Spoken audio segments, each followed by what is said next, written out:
کن لوگوں کے جسم قبر میں سلامت رہیں گے؟ حضرت محمد صلی اللہ علیہ وسلم نے ارشاد فرمایا کہ وہ 10 لوگ جن کے جسم قبر میں سلامت رہیں گے وہ یہ ہیں۔ نمبر 1، بسم اللہ الرحمن الرحیم۔ ناظرین، ذرا تصور کیجئے ایک شخص جس نے اپنی زندگی اللہ کی رضا میں گزاری، جب اس کی آنکھیں ہمیشہ کے لیے بند ہوتی ہیں تو حقیقت میں اس کی کامیابی کا سفر شروع ہوتا ہے۔ قبر اس کے لیے اندھیری کھائی نہیں رہتی بلکہ جنت کی کھڑکی بن جاتی ہے، جہاں سکون، رحمت اور اپنے رب کی رضا اس کا استقبال کرتی ہے۔ صحیح احادیث میں آیا ہے کہ نیک مومن کے لیے جنت کا دروازہ کھول دیا جاتا ہے اور اس کی قبر جہاں تک نگاہ جائے کشادہ کر دی جاتی ہے۔ یہ زندگی جسے ہم نے بہت سنجیدگی سے پکڑ رکھا ہے، دراصل ایک لمحاتی سفر ہے، ایک ایسی راہ جس پر چلتے ہوئے انسان کو یہ وہم رہتا ہے کہ ابھی بہت وقت باقی ہے، ابھی بہت خواب پورے کرنے ہیں، ابھی بہت باتیں کہنی ہیں، مگر حقیقت یہ ہے کہ وقت انسان کے ساتھ نہیں چلتا، وقت انسان کو چھوڑ کر آگے بڑھ جاتا ہے۔ ہم روز سورج کو طلوع ہوتے دیکھتے ہیں مگر یہ نہیں سوچتے کہ ہماری زندگی کا سورج کس دن غروب ہوگا۔ ہم جنازے دیکھتے ہیں مگر خود کو اس میں نہیں دیکھتے۔ ہم قبروں کے پاس سے گزرتے ہیں مگر یہ نہیں سوچتے کہ ایک دن یہی زمین ہمیں بھی پکارے گی۔ انسان دنیا میں آتے ہی رونا شروع کر دیتا ہے اور جاتے وقت سب کو رلا جاتا ہے۔ درمیان کے چند سالوں کو وہ زندگی کہہ دیتا ہے، حالانکہ یہ صرف مہلت ہوتی ہے، ایک آزمائش، ایک وقفہ، ایک سانسوں کی گنتی۔ یہاں ہر چیز فانی ہے، رشتے بھی، چہرے بھی، آوازیں بھی۔ وہ ہاتھ جنہیں ہم نے مضبوط سمجھا تھا ایک دن ڈھیلے پڑ جاتے ہیں، وہ آنکھیں جو خوابوں سے بھری تھیں ایک دن بند ہو جاتی ہیں، اور وہ دل جو دنیا کی محبت میں دھڑکتا تھا اچانک خاموش ہو جاتا ہے۔ یہی وہ لمحہ ہے جہاں انسان پہلی بار سچائی سے روبرو ہوتا ہے۔ جب موت آتی ہے تو نہ وہ اجازت مانگتی ہے نہ خبر دیتی ہے، بس آتی ہے اور لے جاتی ہے۔ قرآن کہتا ہے ہر جان کو موت کا ذائقہ چکھنا ہے۔ ذائقہ یعنی ایسا احساس جس سے کوئی نہیں بچ سکتا، امیر ہو یا غریب، طاقتور ہو یا کمزور، سب ایک ہی ذائقہ چکھتے ہیں مگر سب کا انجام ایک جیسا نہیں ہوتا۔ موت کے بعد ایک دروازہ کھلتا ہے جسے قبر کہتے ہیں۔ قبر جس کا نام سنتے ہی دل گھبرا جاتا ہے۔ یہ وہ جگہ ہے جہاں انسان اکیلا ہوتا ہے، نہ ماں ساتھ جاتی ہے، نہ باپ، نہ اولاد، نہ دوست، وہاں صرف انسان اور اس کے اعمال ہوتے ہیں۔ یہی وہ مقام ہے جہاں دنیا کی حقیقت کھلتی ہے، جہاں زندگی کا ہر لمحہ سوال بن کر سامنے آتا ہے۔ وہاں پہلی رات سب سے زیادہ سخت ہوتی ہے، وہ رات جس میں نہ دن ہوتا ہے، نہ روشنی، نہ آواز، نہ سہارا، وہ رات جس کے بارے میں کہا گیا کہ اگر انسان اسے دیکھ لے تو دنیا کی محبت دل سے نکل جائے۔ قبر کسی کے لیے راحت بن جاتی ہے اور کسی کے لیے تنگی، کسی کے لیے سکون اور کسی کے لیے خوف، مگر یہ فیصلہ قبر میں نہیں ہوتا، یہ فیصلہ دنیا میں ہو چکا ہوتا ہے۔ ہم ابھی زندہ ہیں، سانس لے رہے ہیں، مگر حقیقت یہ ہے کہ ہم موت کی طرف چل رہے ہیں۔ ہر گزرتا لمحہ ہمیں اس کے قریب کر رہا ہے، اور آگے کیا ہے یہ سوال ابھی باقی ہے۔ بہت کچھ ابھی پردے میں ہے، بہت سا سچ ابھی چھپا ہوا ہے، کیونکہ ہر حقیقت فوراً نہیں بتائی جاتی۔ کچھ سچ ایسے ہوتے ہیں جو دل پر بوجھ بن جاتے ہیں، اور کچھ راز ایسے ہوتے ہیں جو آخر میں کھلیں تو روح تک ہلا دیتے ہیں۔ جب انسان کی آنکھ بند ہوتی ہے اور دنیا کی آوازیں پیچھے رہ جاتی ہیں تو وہ سمجھتا ہے شاید اب سب ختم ہو گیا، مگر حقیقت یہ ہے کہ اصل سفر تو اب شروع ہوتا ہے۔ جنازہ اٹھتا ہے، کندھے بدلتے ہیں، قدم آہستہ آہستہ قبرستان کی طرف بڑھتے ہیں۔ لوگ ساتھ ہوتے ہیں مگر اصل مسافر تنہا ہوتا ہے۔ قبر کے کنارے لاش رکھی جاتی ہے، چند لمحوں کے لیے سب خاموش ہو جاتے ہیں، پھر مٹی ڈالنے کا وقت آتا ہے۔ پہلی مٹھی، دوسری مٹھی، تیسری مٹھی، اور یوں وہ جسم جسے کبھی نازوں سے پالا گیا تھا مٹی کے حوالے کر دیا جاتا ہے۔ لوگ پلٹ جاتے ہیں، قدموں کی آہٹ دور ہوتی چلی جاتی ہے، اور پھر وہ لمحہ آتا ہے جس کا تصور ہی انسان کے پسینے چھڑا دیتا ہے۔ وہ لمحہ جب قبر بند ہو جاتی ہے، روشنی ختم ہو جاتی ہے اور تنہائی انسان کو جکڑ لیتی ہے۔ یہ وہ تنہائی نہیں جو دنیا میں محسوس ہوتی ہے، یہ ایسی تنہائی ہے جہاں دل کی دھڑکن بھی اجنبی لگتی ہے، جہاں انسان خود سے سوال کرنے لگتا ہے کہ میں نے کیا کمایا، کیا کھویا اور کیا چھوڑ آیا۔ قبر کی پہلی رات کو سب سے سخت رات اسی لیے کہا گیا کہ یہاں نہ دن کا انتظار ہوتا ہے نہ صبح کی امید، یہاں صرف اعمال کی گواہی ہوتی ہے۔ بعض قبریں ایسی ہوتی ہیں جو آہستہ آہستہ تنگ ہونے لگتی ہیں، جیسے مٹی انسان کو دبانا چاہتی ہو، جیسے زمین سوال کر رہی ہو کہ تو کس حال میں آیا ہے۔ بعض لوگ چیخنا چاہتے ہیں مگر آواز باہر نہیں جاتی، بعض بھاگنا چاہتے ہیں مگر راستہ نہیں ملتا۔ یہی وہ مقام ہے جہاں انسان کو دنیا کی حقیقت سمجھ آتی ہے۔ وہ دولت جو سینے سے لگائی تھی، وہ رشتے جن پر فخر تھا، وہ نام جس کی پہچان پر ناز تھا، سب پیچھے رہ جاتا ہے۔ قبر میں نہ زبان چلتی ہے نہ بہانے کام آتے ہیں، وہاں صرف سچ بولتا ہے، اور وہ سچ کبھی سکون بن جاتا ہے اور کبھی خوف۔ کہا جاتا ہے کہ قبر انسان سے سوال کرتی ہے، تو کون ہے، کہاں سے آیا اور کس لیے جیا۔ کچھ لوگ ایسے بھی ہوتے ہیں جن کے لیے قبر اجنبی نہیں ہوتی، جیسے وہ جگہ انہیں پہچانتی ہو، اور کچھ ایسے بھی ہوتے ہیں جن کے لیے قبر دشمن بن جاتی ہے۔ مگر کیوں؟ یہ سوال ابھی باقی ہے، کیونکہ ہر قبر ایک جیسی نہیں، ہر مٹی کا رویہ ایک سا نہیں، اور ہر جسم کے ساتھ زمین کا سلوک برابر نہیں ہوتا۔ کچھ جسموں کے ساتھ زمین سختی کرتی ہے اور کچھ کے ساتھ نرمی، کچھ کو دبا دیتی ہے اور کچھ کو تھام لیتی ہے۔ مگر یہ فرق کیوں ہے؟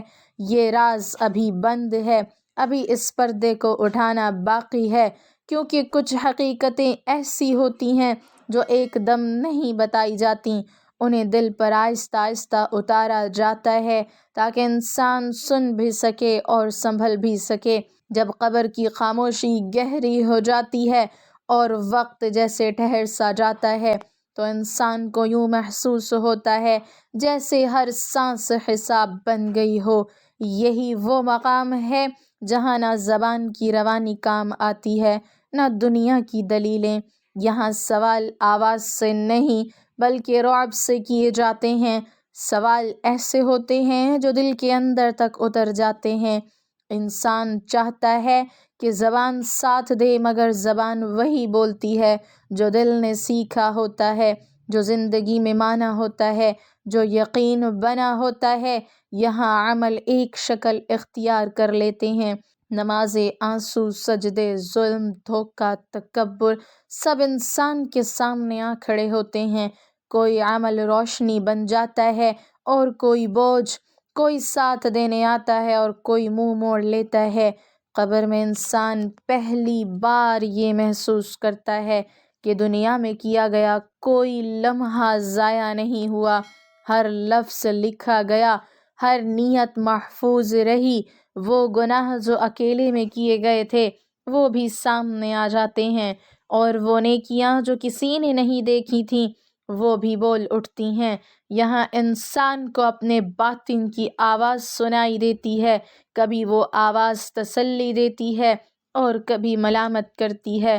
بعض لوگوں کے لیے قبر کا وقت سکون کا پیغام بن جاتا ہے، جیسے انہیں کہا جا رہا ہو کہ گھبرا مت، تو اکیلا نہیں ہے، اور بعض کے لیے یہی لمحہ خوف کی شکل اختیار کر لیتا ہے، جیسے ہر طرف سوال ہی سوال ہوں۔ مگر ابھی بھی ایک بات واضح نہیں ہوتی، ابھی بھی انسان پوری حقیقت نہیں جان پاتا، کیونکہ یہاں انجام کا دروازہ مکمل طور پر نہیں کھلتا۔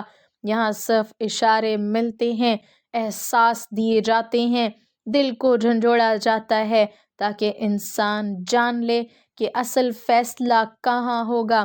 مگر اس سب کے بیچ ایک اور حیرت چھپی ہوئی ہے، ایک ایسا فرق جو سب کو نصیب نہیں۔ کچھ لوگ ایسے بھی ہوتے ہیں جن کے لیے یہ مرحلہ مختلف ہو جاتا ہے، جن کے ساتھ معاملات بدل جاتے ہیں، جن کے لیے قبر کی فضا وہ نہیں رہتی جو عام انسان کے لیے ہوتی ہے۔ مگر وہ کون ہیں اور کیوں ان کے ساتھ یہ فرق کیا جاتا ہے؟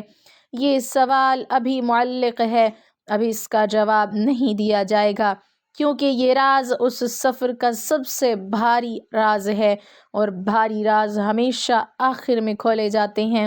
قبر میں ایک وقت ایسا آتا ہے جب انسان یہ محسوس کرتا ہے کہ اب اس کا واسطہ صرف تنہائی سے نہیں بلکہ مٹی سے ہے، وہی مٹی جس پر وہ کبھی چلتا تھا، جسے وہ کبھی روندتا تھا، آج وہی مٹی اس کے اوپر ہے، نیچے ہے، ارد گرد ہے۔ انسان کا جسم جو دنیا میں مضبوط تھا، جوان تھا، متحرک تھا، اب خاموش پڑا ہے، نہ آنکھ چھپکتی ہے، نہ ہاتھ ہلتا ہے، اور یہی وہ لمحہ ہے جہاں زمین اپنا کام شروع کرتی ہے۔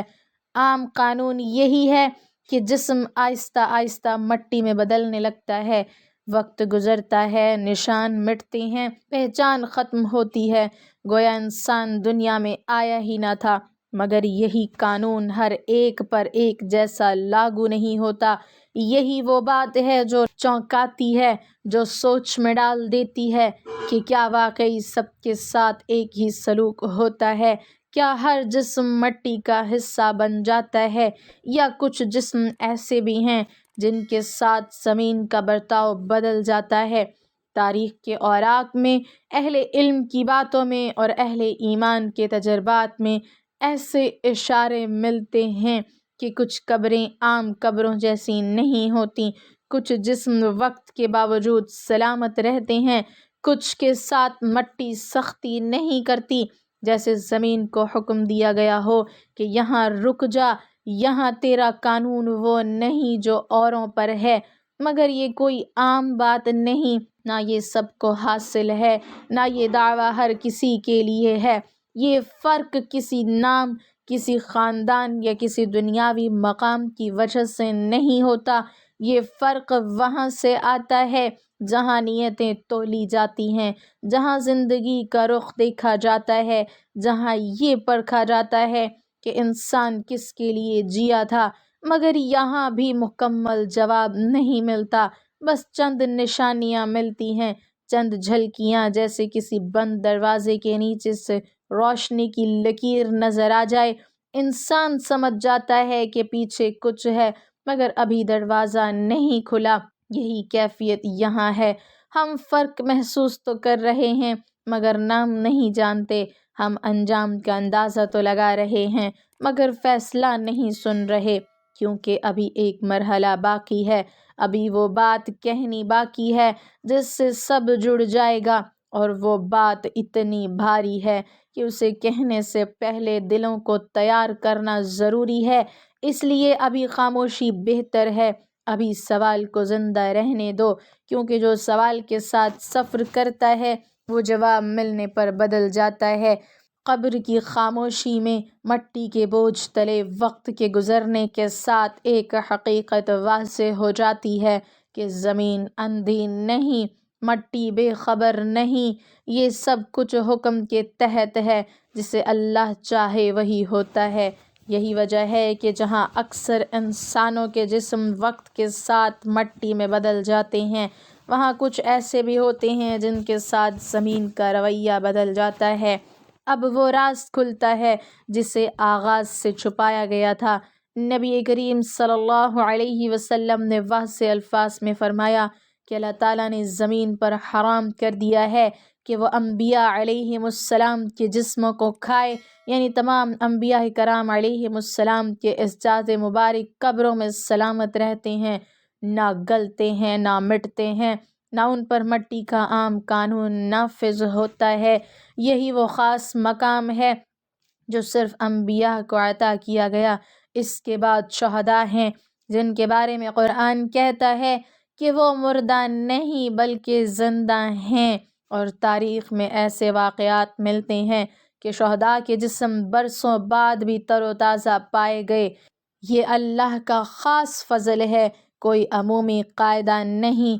پھر بعض نیک اور صالح بندوں کے بارے میں بھی آثار ملتے ہیں کہ اللہ ان کے جسموں کی حفاظت فرماتا ہے، مگر یہاں ایک بات بہت ضروری ہے، قطعی، یقینی اور حدیث صحیح سے ثابت وعدہ صرف انبیاء علیہم السلام کے لیے ہے، باقی سب اللہ کی مشیت اور فضل کے تحت ہے۔ یہ راز اس لیے آخر میں کھولا گیا تاکہ انسان یہ سمجھے کہ اصل کامیابی جسم کے سلامت رہنے میں نہیں بلکہ اللہ کی رضا میں ہے، کیونکہ اگر ایمان سلامت ہو، اعمال درست ہوں، نیت خالص ہو تو قبر مٹی کی ہو یا نہ ہو راحت بن جاتی ہے، اور اگر زندگی اللہ سے دور گزری ہو تو جسم سلامت بھی ہو جائے تب بھی نجات نہیں۔ اصل پیغام یہی ہے کہ زندگی کو سنوار لو قبل اس کے کہ مٹی فیصلہ سنا دے۔ سانسوں کی گنتی ختم ہونے سے پہلے اپنے رب کی طرف پلٹ آؤ، کیونکہ قبر سوال نہیں دیکھتی، قبر حال دیکھتی ہے۔ انجام ابھی ہمارے ہاتھ میں ہے، وقت ابھی باقی ہے۔ ان لوگوں میں سب سے پہلے انبیاء علیہم السلام شامل ہیں، جیسے حضرت محمد صلی اللہ علیہ وسلم، حضرت عیسیٰ علیہ السلام، حضرت یوسف علیہ السلام، حضرت موسیٰ علیہ السلام، حضرت ابراہیم علیہ السلام اور دیگر انبیاء جن کے بارے میں حدیث صحیح میں آیا ہے کہ اللہ نے زمین پر ان کے جسم کھانے کو حرام کر دیا۔ اس کا مطلب یہ ہے کہ ان کے اسجاد قبروں میں مکمل سلامت رہتے ہیں، نہ گلتے ہیں نہ مٹتے ہیں۔ ان کے ساتھ اللہ کا خاص فضل اور عزت ہے۔ دوسرے مقام پر شہداء شامل ہیں۔ قرآن کریم میں واضح ہے کہ جو لوگ اللہ کی راہ میں اپنی جان قربان کرتے ہیں وہ مردہ نہیں بلکہ زندہ ہیں، ان کے جسم مٹی میں غائب نہیں ہوتے بلکہ خاص نشانی کے ساتھ محفوظ رہتے ہیں۔ بعض صحابہ کرام جیسے حضرت حمزہ رضی اللہ تعالی عنہ، حضرت جعفر طیار رضی اللہ تعالی عنہ وغیرہ کی قبریں اور تاریخ میں آثار ملتے ہیں کہ ان کے جسم کئی برس بعد بھی محفوظ پائے گئے۔ پھر بعض اولیاء اور نیک بندے بھی شامل ہیں جو اللہ کی محبت اور تقویٰ میں دنیا سے رخصت ہوئے، جیسے بعض قرآنی علماء اور صوفیاء کے بارے میں آثار ملتے ہیں کہ ان کے جسم قبر میں وقت کے باوجود محفوظ رہے۔ یہ سب اللہ کے خاص فضل اور رحمت سے ہوتا ہے، اور اصل سبق یہی ہے کہ جسم کی حفاظت کا انحصار دنیاوی طاقت یا مقام پر نہیں بلکہ ایمان، اخلاص، نیک اعمال اور اللہ کی رضا پر ہے۔ یہی لوگ ہیں جن کے ساتھ زمین کا رویہ بدل جاتا ہے اور قبر میں ان کے جسم سلامت رہتے ہیں۔ یہ معلومات ہمیں یہ سبق دیتی ہیں کہ زندگی میں تقویٰ، ایمان، نیک اعمال اور اللہ کی محبت کے بغیر قبر کا کوئی راز کسی صورت محفوظ نہیں رہ سکتا، اور یہ راز آخرت کے لیے ایک عظیم سبق ہے جو دلوں میں خوف اور امید دونوں پیدا کرتا ہے۔ ناظرین، آج ہم نے دیکھا کہ موت ایک حقیقت ہے، قبر کا حال ایک حقیقت ہے، اور بعض لوگوں کے ساتھ اللہ کا خاص فضل ہے کہ ان کے جسم قبر میں سلامت رہتے ہیں، مگر اصل سبق یہ ہے کہ قبر میں جسم کی حفاظت سے بڑھ کر ایمان، نیک اعمال، تقویٰ اور اللہ کی رضا کی حفاظت ضروری ہے۔ ہمیں چاہیے کہ ہم اپنی زندگی میں ہر لمحے اللہ کے خوف اور محبت کو یاد رکھیں، نیک اعمال کریں، گناہوں سے بچیں، اپنی زبان اور دل کو صاف رکھیں، کیونکہ یہی چیزیں ہماری قبر کو راحت اور سکون کا باغ بناتی ہیں، اور یہی چیزیں ہمیں نبی کریم صلی اللہ علیہ وسلم کی شفاعت تک پہنچا سکتی ہیں۔ اے اللہ، ہمیں زندگی میں ایمان کی مضبوطی عطا فرما، ہمیں دنیا کی فانی چیزوں میں مبتلا نہ ہونے دے، ہماری موت ایمان پر نصیب فرما، ہماری قبریں جنت کے باغوں میں سے ایک باغ بنا دے، ہمارے والدین، مرحومین اور ہم سب پر رحمت فرما، ہمارے اعمال کو قبول فرما اور ہمیں اپنے فضل اور رحمت سے نیک لوگوں میں شامل فرما، آمین یا رب العالمین۔ ناظرین، آج کا سبق یہی ہے کہ ہر سانس کو قدر سے جیو، ہر لمحے کو اللہ کی رضا میں گزارو اور قبر کے لیے تیار رہو، کیونکہ یہی وہ راز ہے جو زندگی میں عمل کرنے سے ہی سامنے آتا ہے۔ ناظرین، کمنٹ باکس میں اللہ تعالیٰ کے 99 ناموں میں سے ایک نام ضرور ٹائپ کریں۔